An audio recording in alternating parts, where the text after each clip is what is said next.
घटना उन दिनों की है जब इंग्लैंड में डॉक्टर एनी बेसेंट अपने वर्तमान जीवन के प्रति निराश थीं और एक सार्थक जीवन जीने की ललक उनके हृदय में तीव्रता से उठी थी। एक दिन अंधेरी रात्रि सभी परिवारजन गहरी नींद में सोए हुए थे।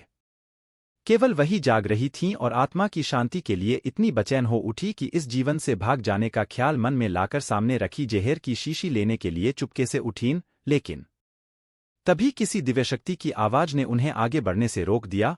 क्यों? जीवन से डर गई? सत्य की खोज कर। ये सुनकर वह चौंक गई। अरे, यह आवाज किसकी है? कौन मुझे भागने से रोक रहा है? उन्होंने उसी समय निश्चय कर लिया, सार्थक जीवन के लिए मुझे संघर्ष करना ही होगा। सत्य की खोज के लिए वे अपना परिवार, सुख संपत्ति आदि सब कुछ छोड़कर भारत आ गई। उन्होंने साध्वी जैसा जीवन यहाँ ग्रहण किया और विश्व को भारतीय जीवन दर्शन के रंग में रंग देना ही अपना मुख्य उद्देश्य बना लिया। उनकी मृत्यु भारत में हुई थी। निष्कर्ष: अंधकार से प्रकाश की ओर जाने के लिए भी मनुष्य को संघर्ष करना पड़ता है, जिसके दौरान वह अपनी शुद्ध चेतना से समर्पण भाव को जागृत कर जीवन लक्ष्य की प्राप्ति कर लेता है। ऐसे संघर्षवान व्यक्ति की ईश्वर भी सहायता करता है, बशर्ते वह सच्ची लगन व उत्साह के साथ सार्थक जीवन के प्रति संकल्पकृत है और उसकी आंखें निर्धारित लक्ष्य पर केंद्रित हैं। याद रखें, जीवन सहज नहीं, एक संघर्ष है। कठिनाइयां एवं बाधाएं जीवन के अंग हैं।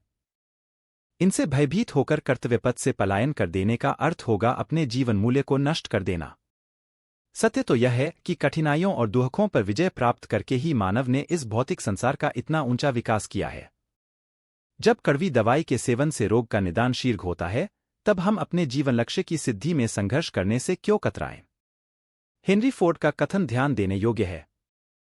त्रेता युग में श्रीराम जी को 14 वर्ष का वनवास मिला था और फिर लंका पर विजय प्राप्त करने के पश्चात लौटने पर राजगद्दी मिलते ही उन्हें सीताजी के निष्कासन पर एकला जीवन लेना पड़ा था।